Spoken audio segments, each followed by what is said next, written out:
Senhores, sejam bem-vindos novamente. Vamos dar andamento às nossas aulas. Hoje vamos finalizar os descontos salariais, que nós findamos uma grande parte deles aí na aula anterior e já vamos partir para a finalização desse tema hoje, tá bom? E vou fazer isso de uma forma um pouco mais rápida hoje. Dúvidas, eu gostaria que vocês trouxessem isso para que nós possamos resolver, mas eu acredito que poucas dúvidas vão surgir deste tema que é simples, não tem maiores consequências, tá bom? Então vamos lá um pouquinho, vamos iniciar isso. Descontos salariais. Empréstimos consignados é possível. Empresa com armazém está lá no 462, parágrafo 2º. Dá uma lida, vocês vão ver que também é possível um tipo de desconto. Assistência médica, odontológica, seguro, previdência privada, INSS, imposto de renda, né? Quer dizer, essas coisas são possíveis de descontar do salário. Agora aqui, contribuição sindical, gente, vamos lá. Contribuição sindical. Até antes da reforma, obrigatório sempre era essa contribuição ser descontada de todos os funcionários uma vez por ano, até nas carteiras de trabalho, caso vocês tenham, vocês vão ver lá uma parte sindical, onde o seu RH ia lá e carimbava ou adesivava o valor da contribuição e o valor a ser pago dessa contribuição anualmente, ok? Pós-reforma, o que aconteceu? Isso passou a ser opcional. Mas o opcional aí é assim, caso a empresa, na verdade, por ocasião da época do desconto, que é uma vez por ano que você faz esse desconto, ela pode descontar do funcionário, contanto que o funcionário queira isso. Ele deseje que essa contribuição seja feita, ok? Caso contrário, não tem mais o porquê efetuar esse desconto. As empresas hoje, no dia a dia, o que elas fazem? Elas passam uma lista para todos os seus funcionários, ou faz isso por intermédio de uma intranet ou alguma coisa do gênero, onde a pessoa diz se quer que seja feita esse desconto ou não deseja. Tá? O mesmo acontece com assistencial. Então, hoje é opcional. Então, por isso que vocês veem aí guerras homéricas aí, sindicatos que até então eram atuantes pra caramba e hoje já não mais o são. Por quê? Porque aquele dinheiro fantástico que entrava todo ano de todo trabalhador brasileiro já não é mais uma obrigação, e sim uma opção. Então, se os funcionários que optarem por receber esse desconto, recebem esse desconto é repassado ao sindicato da categoria e perfeito. Isso é diferente de ser sindicalizado, tá, gente? Sindicalizado é o cara que contribui com o sindicato como uma espécie de sócio do sindicato. Vamos imaginar o sindicato como sendo uma instituição onde você gostaria de ser sócio. Então, essa sindicalização, normalmente são pagamentos mensais, que o funcionário faz para ser um funcionário sindicalizado. Diferente da contribuição. A contribuição vinha até então, por desígnios legais, sendo descontado todo ano de todo funcionário, de todo trabalhador, ao seu sindicato de classe. A reforma veio e subtraiu isso dos descontos salariais da pessoa, tá bom? Então, eu acho que a coisa mais difícil aí um pouquinho nesses descontos seria isso, tá, gente? Aí nós temos lá danos ao empregador, se o empregado causar danos ao empregador e comprovado isso, o empregador pode descontar o valor desses danos, né? Pensão alimentícia, que é uma coisa por lei, né? A justiça vai mandar à empresa o valor lá acordado entre os ex-cônjuges, né? Que estão agora separados de um valor de pensão alimentícia, seja para o homem ou seja para a mulher, e vai fazer o desconto no salário, também permitido. Vale transporte também é permitido, tá, gente? O Vale Transporte, eu deixei aqui uma legislação um pouco maior até para vocês darem uma olhadinha, mas o Vale Transporte, basicamente, ele não é um benefício, né? As pessoas veem o Vale Transporte como sendo um benefício, assim, fantástico, imaginável e tal, não é. O Vale Transporte, a legislação permite um desconto no seu salário de até 6%, né? ou o valor da passagem, se isso for menor. Mas, como o valor das passagens hoje são absurdos nesse país, como quase tudo também é de um valor astronômico, então normalmente desconta-se 6% dele e do funcionário e a empresa banca essas conduções para que ele venha até o trabalho e vá embora até a sua casa. Pronto, só isso, tá bom? É permitido por lei? É. Tá lá? Tá. Perfeito. Não tem outra coisa. Eu deixei um pouco da legislação aqui para vocês darem uma olhadinha. Né? Ele foi instituído pela Lei 7.418, de 85, aí está a regulamentação, né? Destina-se para trabalhadores, para que é destinado, né? Para os empregados, assim definido no artigo 3º da CLT, empregados domésticos também, trabalhadores em empresas de trabalho temporário também, empregados a domicílio para deslocamentos indispensáveis à prestação do trabalho, empregados do subempreiteiro, tá? Eu fui deixando para vocês aí tudo que é permitido, né? Que a legislação chega a contemplá-los, né?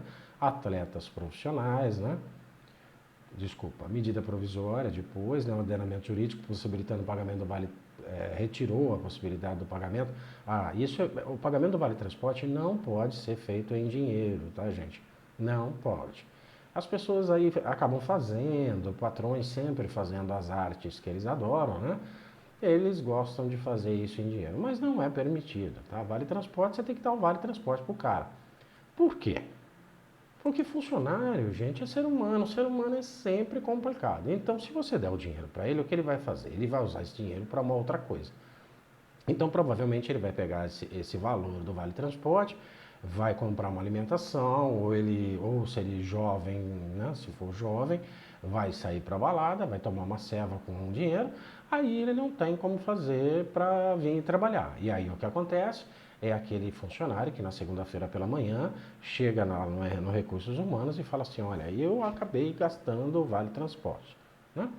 Mesmo não dando em dinheiro, acontece isso, porque infelizmente existe um mercado informal aqui que eu não consigo entender. Entender eu até entendo, mas por que a pessoa troca um vale transporte por um dinheiro inferior, eu jamais vou entender. Mas, talvez por necessidade, talvez por alguma situação atípica que não cabe a mim julgar. Mas acontece. E aí o funcionário acaba não vindo trabalhar porque não tem o transporte e vira uma confusão dos infernos. E normalmente é assim, tá, gente? Isso é na prática. Mas tá aí a legislação para vocês. Eu gostaria que vocês dessem uma olhadinha. A natureza do Vale Transporte é indenizatória, tá? Ele busca ressarcir aos empregados os gastos havidos com seu deslocamento, tá, gente?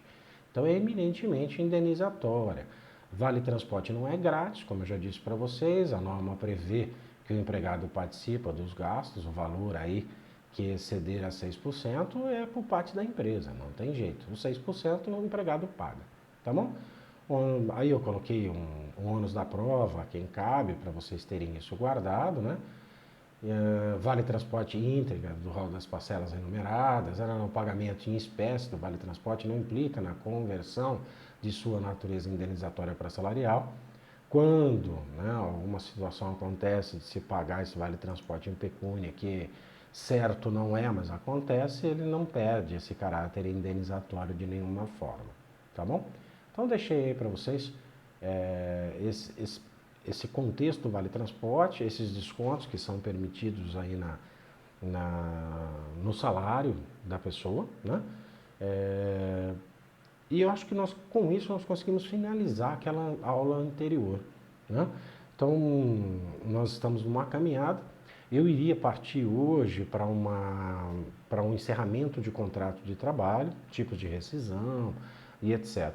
Mas, devido a uma certa urgência da LGPD, e até porque pediram a LGPD para que eu colocasse para vocês, então eu vou entrar no assunto LGPD hoje. Se tudo correr bem, eu vou tentar matar o assunto LGPD voltado à área trabalhista no dia de hoje, ok? Deixa eu deixar uma coisa clara para vocês. LGPD é uma lei enorme, enorme, tá? É uma lei que serve para todos os setores da empresa, para todo tipo de empresa, é infernal. Por que esse assunto está em pauta? Porque as multas estão aí para serem aplicadas. E aí a lei já está em vigor. E aí as empresas não se adaptaram à legislação. Não se adaptaram. Infelizmente não. Aí eles pegaram um funcionário para fazer uma função da LGPD, pegaram outro, mas são funcionários que já tinham outras atividades, complicado demais para reger todos esses elementos, mas infelizmente as empresas não estavam preparadas para isso, né? Não tinham esse preparo de nenhuma forma. E acharam, acredito eu, né, na minha inocência, acredito que as empresas acreditavam, né, que essa lei não ia pegar. No Brasil tem muito isso, né? Lei que não pega. Eu não consigo entender muito isso, mas algumas leis realmente não são cumpridas porque não deram certo, eu não entendo. O legislador lá foi lá, fez, está certo que algumas leis são imbecis mesmo, né? Mas essa em específico é uma lei em que todos os países do mundo estão fazendo isso.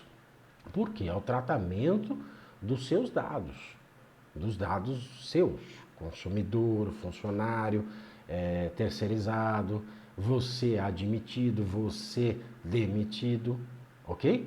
Então, quer dizer, é o que fazem com os seus dados. Aí você fala assim, pô, professor, mas como isso vai atingir a área de pessoal? Pensa um pouco, gente. Você começa no recrutamento já exigindo um monte de coisas do cara, né? Os recrutamentos imbecis de hoje, então, nossa senhora, eles pedem um relatório técnico para você antes de tentar ver se você presta ou não ou fazer uma entrevista. O que é feito com esses dados que você mandou para ele? Hã? Seu número de CPF, RG, endereço, nome da tua mãe. Com tudo isso, pode existir inúmeras formas de golpe, né? Então a LGPD veio para regulamentar essa bagunça que era Brasil em termos de controle e informação de dados, né? As pessoas pegavam seus dados e mandavam um pau, mandavam ver. Vou dar um grande exemplo para vocês. Farmácias. Eu acho que todos vocês já foram numa farmácia aonde acontecem as aberrações da LGPD. O senhor quer desconto, não é assim a conversa? O senhor já tem cadastro conosco? Aí você fala, né, ó, sempre na idiotice e ignorância, né? Ah, não, não tem. Vamos fazer um cadastro. Por quê? Ah, vou dar 10% de desconto para o senhor. Na situação que está o país, eu vou falar para você, o nego está pegando 0,5%, ele faz qualquer negócio. Aí o que acontece? Tu faz um cadastro enorme nas farmácias. Estou dando exemplo de farmácia, tá, gente? Não tem nada contra os farmacêuticos, não. Mas é uma coisa mais comum que talvez vocês se identifiquem. Aí, toda vez que você vai na farmácia, você dá seu CPF, não é isso? Ah, me passa seu CPF para ver o desconto. Aí você vai lá, dá um descontinho para você, você passou seu CPF. Aí eu pergunto a você, o que é feito com os seus dados? Para que ele precisa dos seus dados? Pensa um pouco comigo. O que uma farmácia pode fazer com os seus dados? Só por ter o seu cadastro? Não. Será que seria interessante vender esses dados para alguém? Ou informar alguém? Talvez, né? Então, vocês têm que pensar que até então os dados eram espalhados para Deus sabe para quem, né? Então as pessoas, se tem uma coisa no mundo hoje que demanda é informação. Quem tem informação hoje tem um poder gigantesco na mão, gigantesco. Você imagina um banco de dados de uma rede de drogarias enorme, por exemplo. Quanto vale esses dados? Né? Vocês já pensaram nisso? Sei lá, para uma assistência médica, por exemplo, né? Para saber os medicamentos que os seus cooperados estão recebendo. Não sei, uma ideia aqui, né?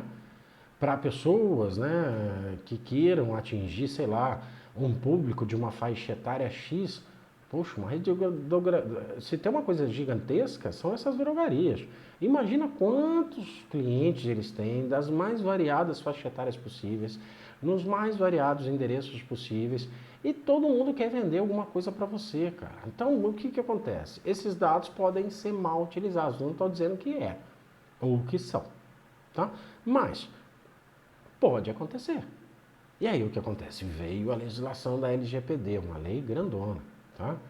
E aí as pessoas têm que se adequar, as empresas têm que se adequar. As empresas estão enrolando há mais de 2 anos, tá, gente? Essa lei já era para ter entrado no inverno, agora ela está em vigor. O que não está em vigor são as multas. Mas até agora, grande parte dos empresários que eu conheço não montaram um setor para cuidar disso. Você tem que montar. As multas são astronômicas e as pessoas não entendem isso. Aí você fala para mim, puxa, professor, por que eles não entendem? Porque eles não entendem, não adianta, gente. É assim, se a água não bater no traseirinho do empresário, assim, que ele vê que começou a molhar o traseirinho dele, ele não se mexe. Ele não se mexe, porque ele não vai ter gasto com uma coisa que ele acha que é desnecessária. Só que a hora que ele for levar uma multa, e a multa é gigantesca, aí ele vai correr atrás de um setor. Porque até então ele acha desperdício, a contratação de um advogado para ir lá instruí-lo, de um setorzinho criado para cuidar desses dados, né? Ele acha que ninguém vai pegá-lo. De certa forma, ele tem até razão, porque por muitas vezes a fiscalização do trabalho ela é ineficaz. Por quê? Porque não tem gente para ir até as empresas fiscalizar. Eu conheço um monte que só faz barbaridade e não aparece um fiscal lá. Quando eu tinha lá meus 18, 20 anos, que eu já trabalhava na área de recursos humanos, nossa, os fiscais apareciam lá uma vez por mês, uma vez a cada 3 meses. Eu não vejo mais esses fiscais. Provavelmente nem existam, mas se existir, deve existir uma meia dúzia para uma cidade, por exemplo, como Campinas, com 200 milhões de habitantes aqui, né?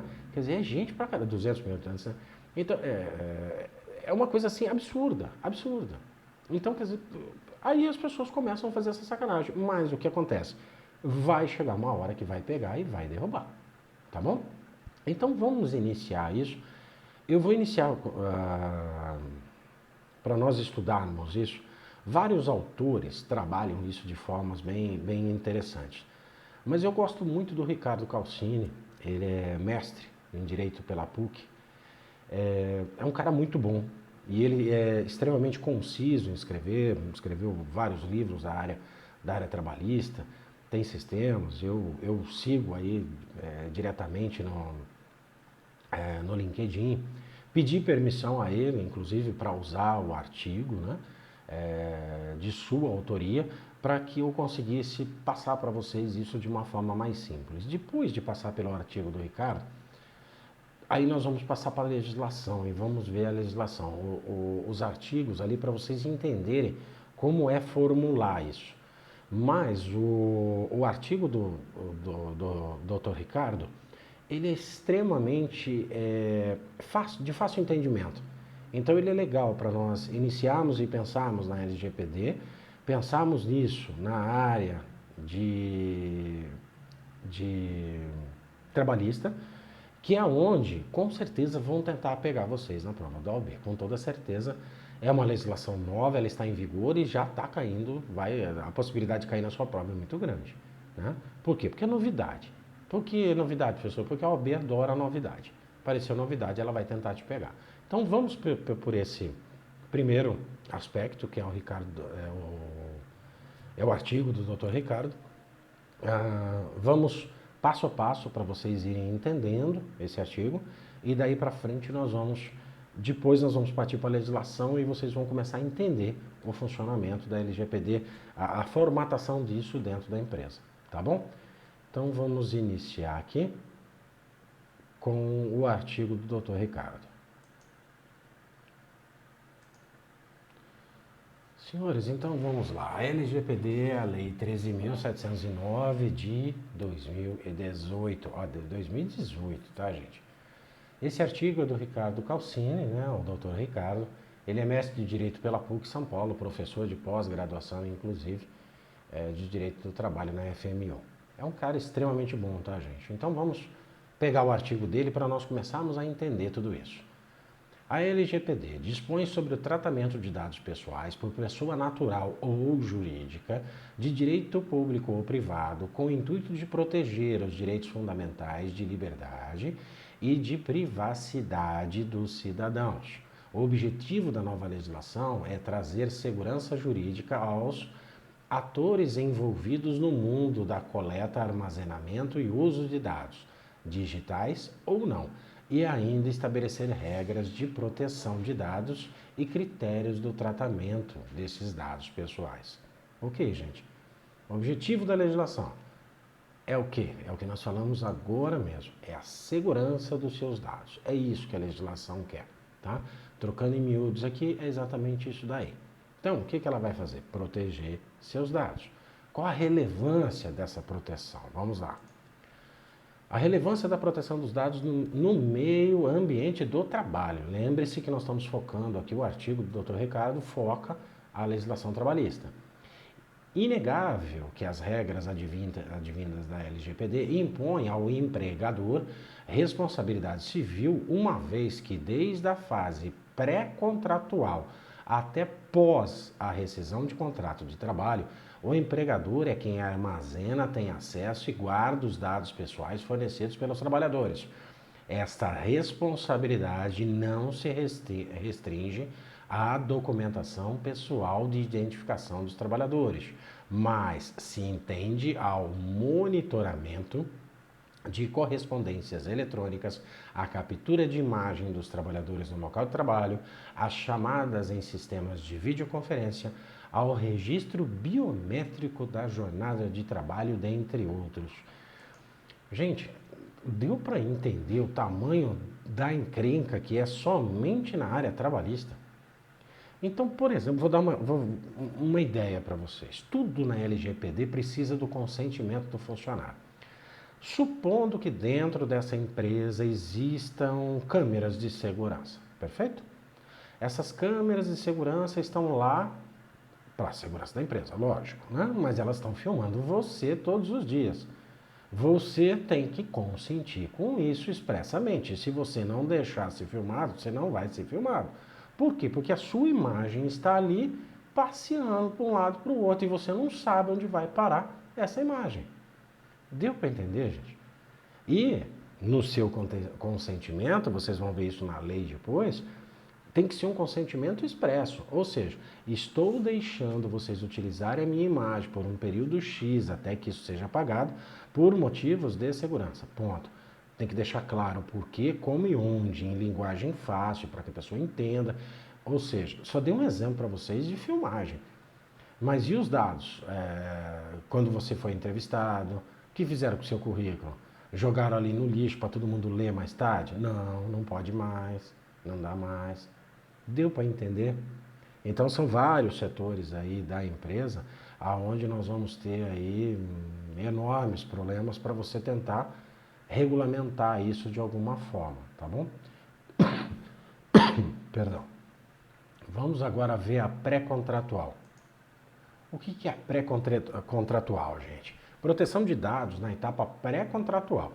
A fase pré-contratual é aquela etapa do primeiro contato que você tem com o candidato. Você está lá achando um candidato para a vaga, com potencial empregador e geralmente é realizada por terceiros, um recrutador, um departamento pessoal, empresas especializadas, ou seja, pode ser por qualquer um.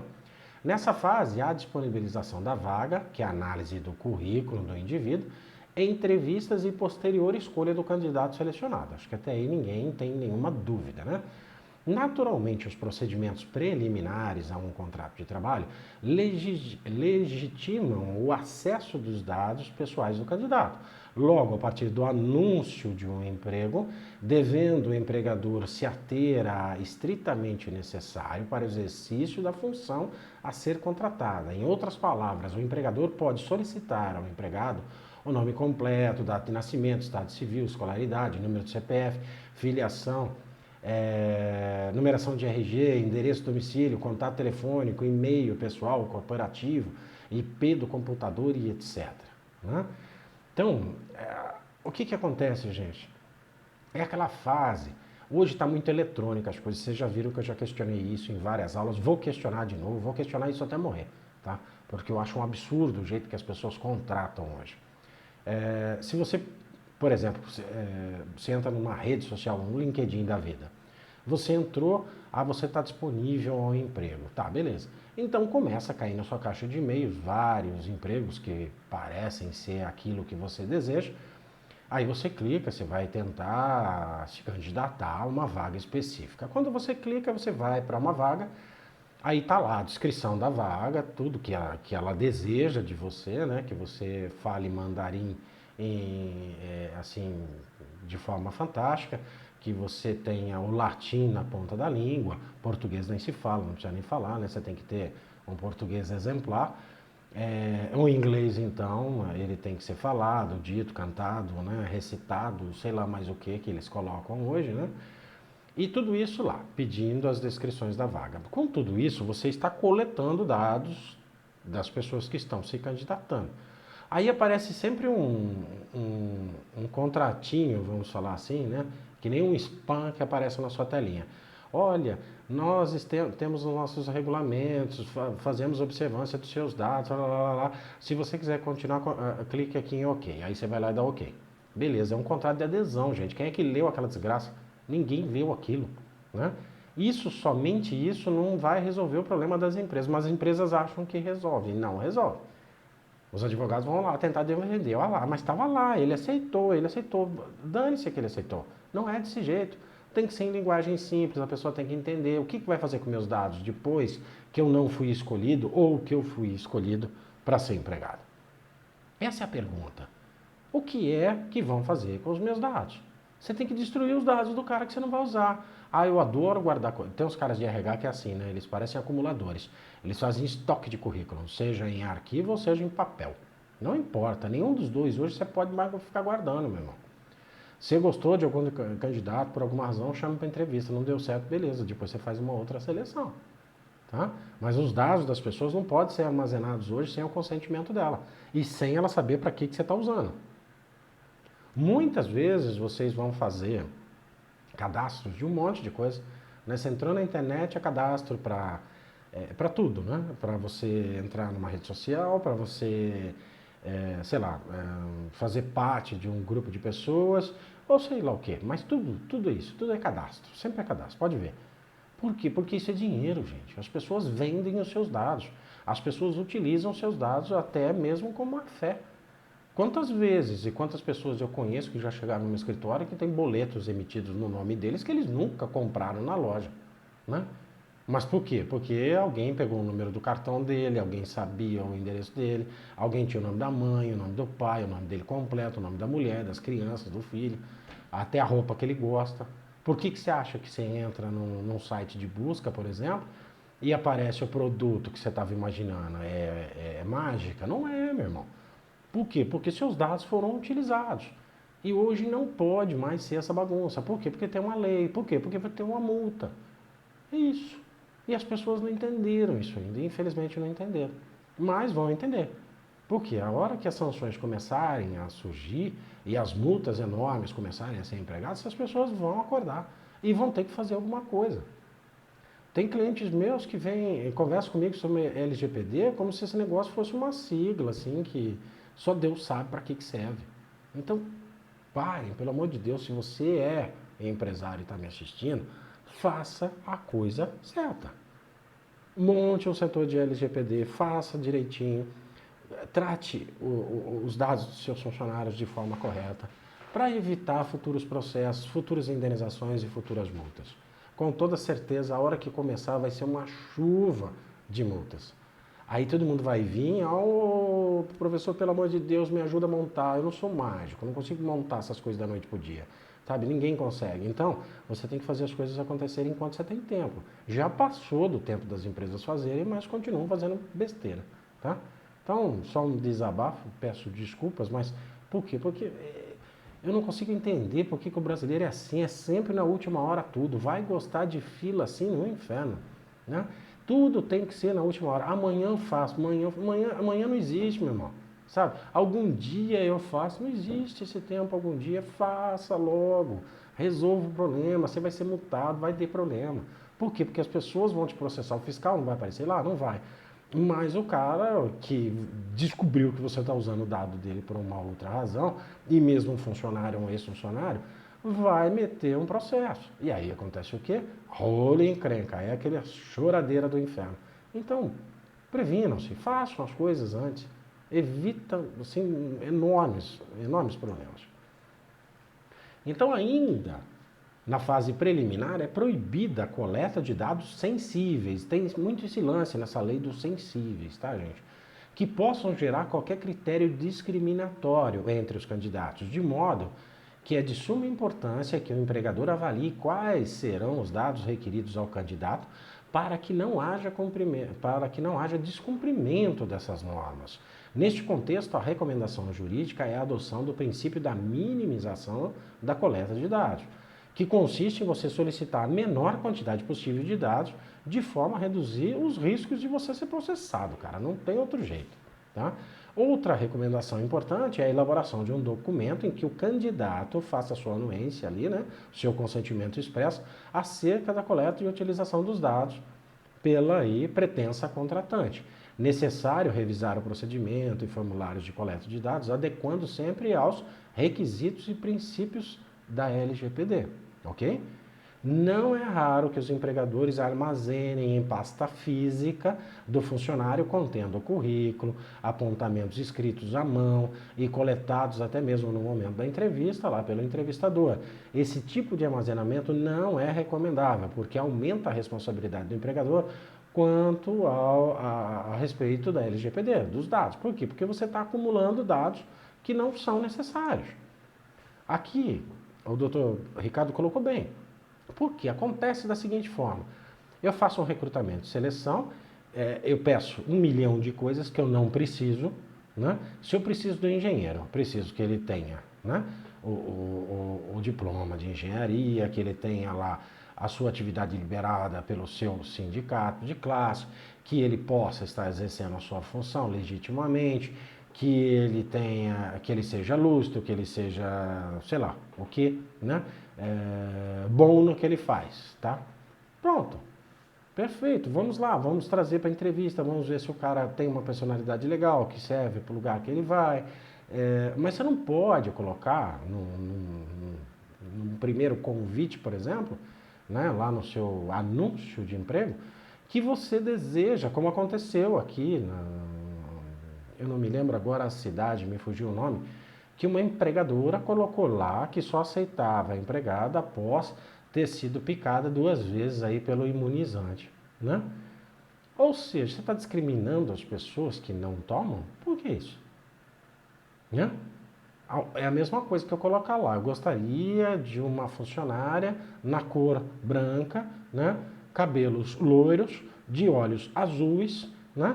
Para ser auxiliar de escritório. Não pode, isso discrimina.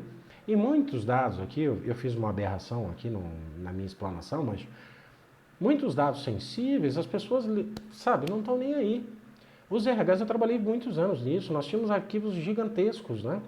Algumas coisas nós somos obrigados a guardar por legislação e, no meu ponto de vista, esse guardar poderia ser um guardar até passado aí, agora com a LGPD, né? Até passado a prescrição. Depois que passou a prescrição, eu já não guardaria mais. Opinião minha, tá? Mas isso em razão da LGPD. O que fazem os RHs desde o tempo que o mundo é mundo, né? Que eu conheço. Você pega a ficha do funcionário assim, aquilo tá lotado, tá, gente? Tá lá o currículo dele quando ele veio, o recrutador foi lá, anotou umas coisinhas e tá lá as anotações. Isso era um hábito do RH e, infelizmente, não é um hábito ruim quando você pensa em honestidade, porque jamais a gente vai divulgar esses dados para ninguém. Tanto é que os RHs normalmente das empresas são fechados, né? Trancados, sempre tem isso. Por quê? Porque são informações dos funcionários que ninguém precisa saber, né? Mas era um hábito e eu confesso a vocês que se eu fizesse hoje, talvez eu acabasse cometendo esse erro também. Por quê? Porque eu faço a entrevista, eu coloco aqui os detalhes na entrevista, ou seja, personalidade, como é essa pessoa, gostei, não gostei, acertou, ele serve para a vaga, não serve, né? Conhece a atividade, né? Perfeito.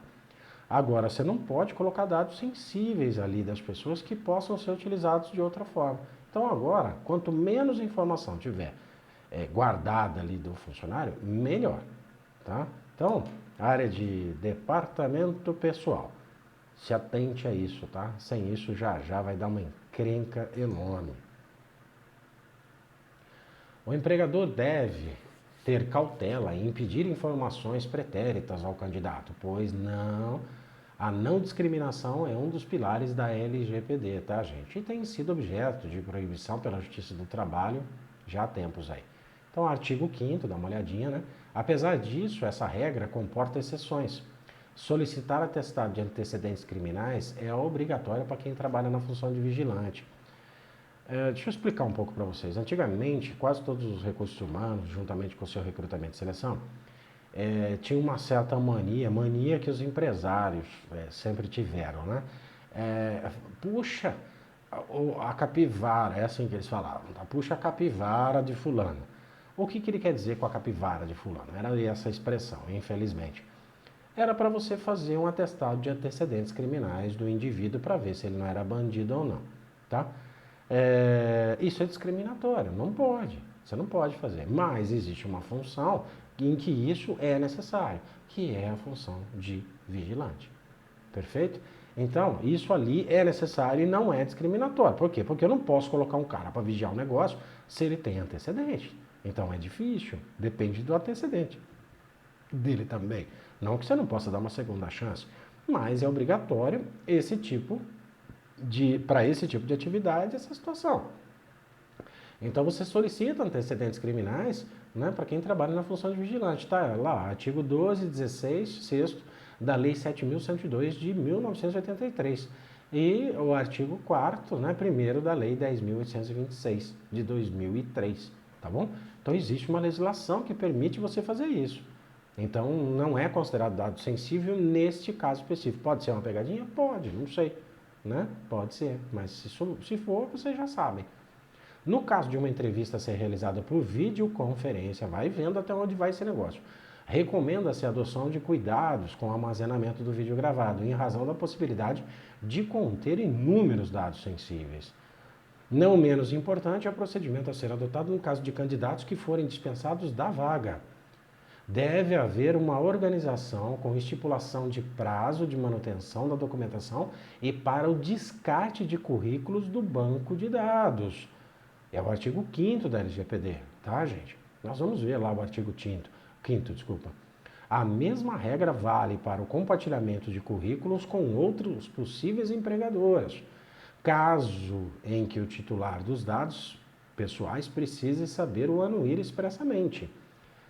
Lembra que eu falei para vocês que tudo tem que anuir expressamente? Então eu contratei o fulano para trabalhar aqui, tá? Perfeito. Então o fulano está entrando aqui, sabe exatamente o que eu vou fazer com os dados dele, vai dar ciência disso e a sua concordância. Eu fiz um processo de recrutamento, eu estou cheio de currículos aqui, eu preciso dar um descarte no currículo. Então, para prevenir isso, quando eu chamo alguém para entrevista, o que eu já faço? Eu já tenho um documentinho lá na mão. O senhor está sendo entrevistado, passando por esse processo, caso o senhor não seja um dos candidatos finais para esse processo de seleção, o seu currículo e os seus dados serão destruídos em 5 dias, sei lá, um exemplo, mas serão destruídos. E você dá uma data para ele, ok? Então ele vai assinar isso, ele sabe que você está usando os dados dele agora para um processo de seleção, mas esses dados não podem ser utilizados para qualquer outra coisa. Deu para entender, gente? Vocês conseguem entender isso na empresa? A operacionalização de tudo isso? Por enquanto eu estou falando do departamento pessoal, né? Atinge o departamento pessoal aqui, por quê? Porque ele tem que criar um documento. O departamento pessoal, recrutamento e seleção, recursos humanos, né? Vamos generalizar, né? Vamos falar RH. Então, ele precisa tomar cuidado com os dados. Não é assim que você faz. Não vai fazer pilha de currículos, nem coleção de currículos, nem, olha, aquele currículo está guardado. Não está. Porque se um dia pegar, vai ficar complicado. Tá bom? Assim, gente, dá uma olhada. Logo ao finalizar o processo seletivo, né? Deixa eu colocar aqui para vocês, não coloquei, desculpem. Vamos lá, em vermelhinho lá. Logo ao finalizar o processo seletivo, o recrutador informará claramente aos candidatos não selecionados a política de utilização dos dados que foram fornecidos para a entrevista e, principalmente, o que será feito com os dados pessoais e com os documentos por eles apresentados. A recomendação é o descarte, tá, gente? Descartem esses dados, não serve para nada para vocês. Tá? Descarta. Contudo, caso haja necessidade de mantê-los armazenados por um propósito legítimo, é obrigatório que o recrutador informe ao titular dos dados a razão pela qual não os descartará de imediato. Então tá lá, o cara fez a entrevista, foi embora, não foi aceito, tá? Eu vou descartar em tantos dias, como eu disse para vocês. Agora, se eu não descartar, eu preciso dar um motivo para ele precisa concordar e você precisa falar que não vai fazer isso de imediato, mas que fará num futuro. Essas recomendações de caráter prático são, de suma relevância para fins de minimizar os riscos envolvidos com a manutenção de um banco de dados com informações pessoais já consideradas desnecessárias. Gente, deu para entender o tamanho da encrenca? Nós estamos falando aqui de uma entrevista e seleção. Nós nós nem contratamos o cara ainda. Olha a responsabilidade que as empresas têm que ter com os dados dos candidatos, ou das pessoas, vamos chamar das pessoas no geral. Seja funcionário, candidato, demitido, não importa. Tem que tomar um cuidado enorme. Então, esses aspectos colocados aqui no artigo do Dr. Ricardo, eles são muito interessantes. Por quê? Porque eles envolvem o dia a dia da área. É melhor vocês entenderem isso agora, o dia a dia da área, e depois nós vamos partir para a lei, vocês vão ver como é que é essa configuração, para que vocês entendam a grandeza que isso é. E aí vocês que estão trabalhando atualmente e que veem na sua empresa que nada foi feito, né? Tá lá o banco de dados de clientes, recrutamento está recrutando, aqueles pacotes de coisas guardadas, tudo isso é passível de processo dentro em breve, já é passível hoje. As sanções, que são multas por não fazer, é que elas estão por vir, mas os processos podem surgir a qualquer momento. Vocês estão utilizando meus dados baseados na lei de proteção, estou processando vocês. É um dever civil hoje das empresas. Mas ninguém está nem aí com o negócio. Tá? Salvo assim, raras exceções, a grande maioria não está nem aí. Só vão correr a hora que o pau comer. Beleza? Então, vamos tocar, vamos continuar esse artigo, vamos entrar agora na parte contratual. Contratei esse funcionário. Como é que nós vamos trabalhar com isso? Vamos lá. Da proteção de dados na etapa contratual. Após a contratação do candidato à vaga de emprego, é necessária a coleta de dados e informações do novo empregado, tais como os dados da jornada, biométricos, valor do salário. Essa parte de biometria, gente, ainda está meio confuso, porque grande parte das empresas colocaram esse sistema biométrico, né, que é digital, e está dando um rolo do caramba, tá? Mas tá aí. Dados biométricos, valor do salário, descontos, motivo das faltas, doenças, acidentes, situações conjugais e familiares que podem ter reflexos em providências a serem adotadas pela empregadora, a exemplo de pagamento de pensão, inclusive dependentes do plano de saúde, entre outros. A primeira providência a ser adotada pela empregadora é a de informá-lo a respeito da política de tratamento de dados da empregadora. Assim, é importante que a empregadora elabore um termo de consentimento para que esse empregado faça anuência expressa, né, da concordância dele com o conteúdo dessa política a ser adotado pela empresa. Deu para entender, gente? Contratei esse funcionário, agora nós estamos tendo, é o dia a dia do funcionário. Então, no dia a dia dele acontece de tudo, ele ficou afastado, ele teve um acidente, ele perdeu um membro, ele se divorciou, né? Houve o divórcio, está tendo que pagar uma pensão, ou seja, todos esses são dados sensíveis. Então, faça um termo, né? Esse termo tem que ser feito explicando para esse funcionário como a empresa vai tratar os dados dele. Tá? E ele tem que concordar. Sem problema, gente? Acho que não tem muito que falar sobre isso, né? Em razão da natureza sensível dos dados coletados, destacam-se algumas hipóteses específicas em que o empregador, o controlador e o operador, esse lance do controlador e operador são funções que a legislação criou, tá, gente? Depois, quando nós entrarmos na lei propriamente dita, vocês vão começar a entender. Cada um desses caras tem uma função específica no tratamento de dados dentro da empresa, tá? Então deve ter atenção especial durante a vigência do contrato de trabalho. São elas: ficha de registro dos empregados. É comum que nela haja dados pessoais e dados sensíveis, a exemplo de filiação, a sindicato. No particular, a LGPD prevê expressamente a necessidade de tratamento desses dados com limitação de acesso à ficha de registro do funcionário, ou seja, tem que ser limitado quem põe a mão nesses dados. Formalização dos contratos e termos aditivos, adequação dos contratos de trabalho por meio de aditivos às regras da LGPD. Aqui existem vários funcionários que já têm o contrato lá, tá, gente? Já tem o contratinho dele lá. E aí o que você vai fazer? Para que você fique dentro da legislação, você faz um aditivo, colocando para eles como é que você vai tratar os dados, como é que vai ser feito e tudo mais, tá? Ah, mas professor, mas que burocracia, esse país é sempre burocrático. Gente, tá aí uma burocracia que eu sou obrigado a falar para vocês que ela é boa. Por quê? A gama de pessoas que desejam as suas informações assim com uma voracidade enorme, que normalmente é para te vender alguma coisa, elas pegam seus dados e fazem o que eles querem com os dados. E as empresas, de forma geral, normalmente tratam com confidencialidade esses dados do empregado. Às vezes um armazenamento incorreto, agora segundo a LGPD, que até então era normal, mas normalmente isso é guardado meio às 7 chaves. Eu trabalhei muitos anos nisso, eu posso falar para vocês que não existe divulgação de dados de ninguém. O que existe é um erro cruel, às vezes, que as pessoas fazem, quando algum candidato, algum funcionário, ex-funcionário na verdade, ele está arrumando um outro emprego. E aí o patrão não gosta dele e dá uma má informação. Isso hoje é passível de um processo gigantesco. Tá? E as pessoas não se tocaram disso ainda. Então isso é um dado também. Você não pode passar se o cara foi mandado embora com justa causa, sem justa causa. O máximo que você pode falar para um outro recursos humanos é: olha, ele saiu da empresa, não temos nada que o desabone. Ponto. Tá? Não tenho nada que o desabone. Se eu mandei ele embora por justa causa, sem justa causa, sei lá de que forma aconteceu o acordo, o distrato, sei lá, rescisão indireta, não interessa a ninguém. Esses são dados sensíveis. Deu para entender, gente?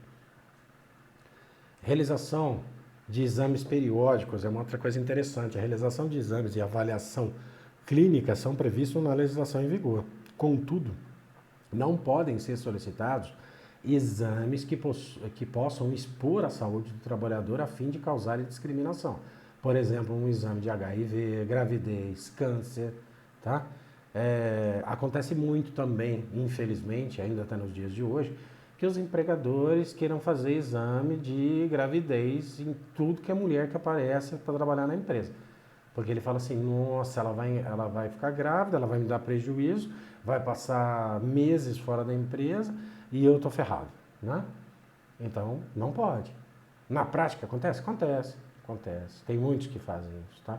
Agora, que dá um rolo do caramba de discriminação, dá. Sabe? Por quê? Ah, manda, pedir para que todos os funcionários fizessem exame de HIV. Pô, onde está o cabimento disso? Né? Quer dizer, é absurdo. Mas acontece, tá? Então, você não pode fazer esse tipo de coisa. E contando que a ficha médica é uma coisa pessoal, é inviolável. Ah, professor, mas eu estou vendo na televisão todo mundo mostrando a ficha. Esqueçam essas coisas que vocês estão vendo na televisão, que eu já estou falando há meses. Esquece essa porcaria. O que está acontecendo agora é uma insanidade geral. Isso não é legislação, tá, gente? Legislação, quem cumpre leis, quem faz normas, não tem nada a ver com essa loucura que vocês estão vendo. Esqueçam isso. O que estou falando para vocês aqui é o que está na lei.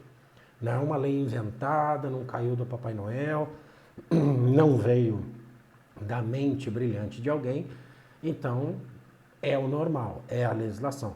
Ah, mas essas coisas estão acontecendo todo dia. Perfeito, a legislação é mutável. Se um dia for mudar realmente a legislação, e se realmente mudar a lei, vai se ter uma nova legislação, essa outra legislação vai ser suplantada pela mais nova, e assim nós vamos tocar a vida, tá bom?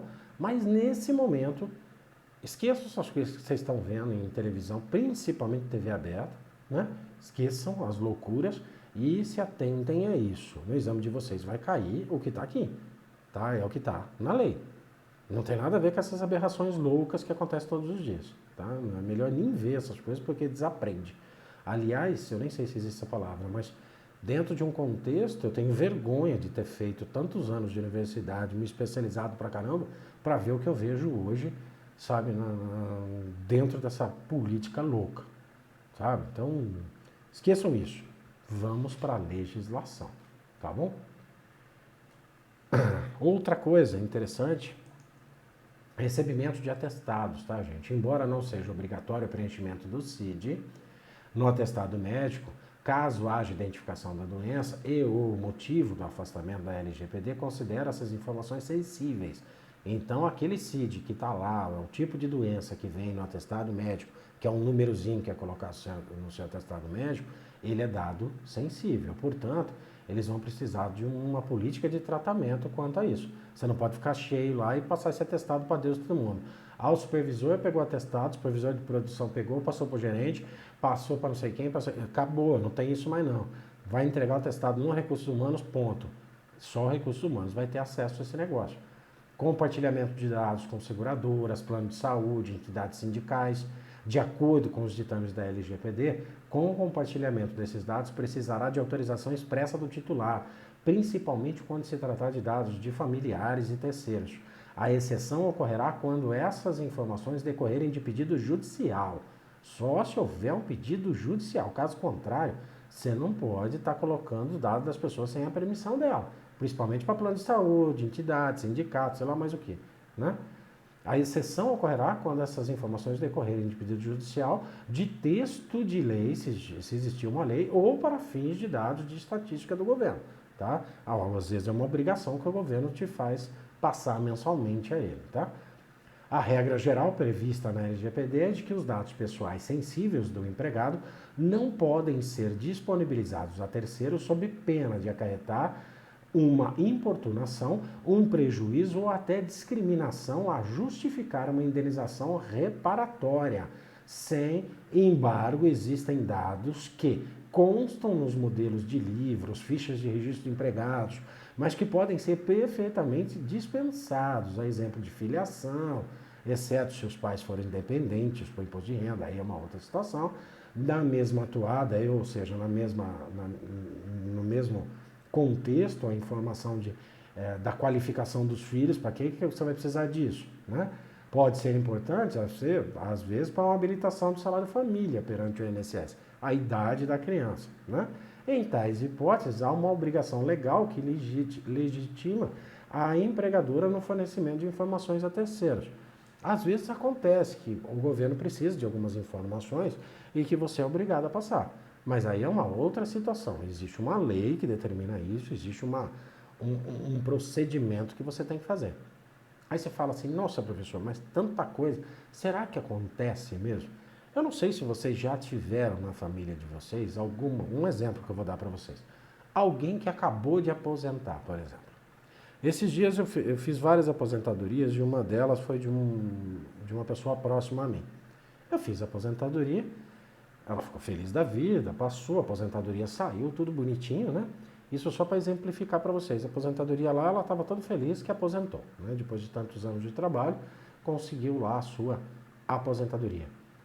Passado uma semana mais ou menos, ou alguns dias, né, conversando com essa pessoa, ela me disse que não aguentava mais ligações de telemarketing. Oferecendo empréstimos.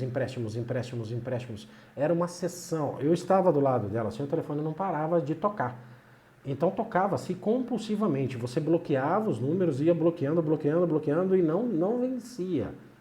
Quem é que passou o dado, né, para essas empresas de telemarketing de que essa pessoa em específico aposentou? Eu pergunto a vocês, quem fez isso? Então, deu para entender o porquê da LGPD? Para acabar com essa bagunça. Não é possível. Você imagina senhores, senhorinhas, né, já na sua terceira idade, indo para a quarta, indo para a quinta, aí recebendo esse telemarketing, sendo enrolado por essas pessoas ou golpistas. Então a LGPD é extremamente importante nesse caso, tá bom? Então nós falamos sobre atestados, como você vai compartilhar dados, lá antes da admissão, no contrato de trabalho ainda, né? Especificações. Eu não vou conseguir terminar isso nessa aula, gente, eu peço desculpas. Não, mas vamos ter que partir para uma segunda aula para terminar a LGPD. Eu estou tentando fazer isso o mais simples possível, mas ela é grande, é uma lei muito grande. E aqui nós vamos trabalhando com elementos, né, do dia a dia para que vocês entendam. Aí a hora que eu colocar a legislação, vocês vão juntar uma coisa e outra, vai ficar perfeito. Mas eu não vou conseguir na aula de hoje, eu já estourei o tempo de hoje.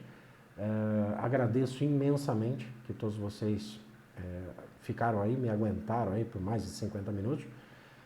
Agradeço mesmo, tá? E próxima aula, vamos terminar, se Deus quiser, essa LGPD e já com a legislação inclusive, tá bom? Gente, muito obrigado, fiquem com Deus e até a próxima.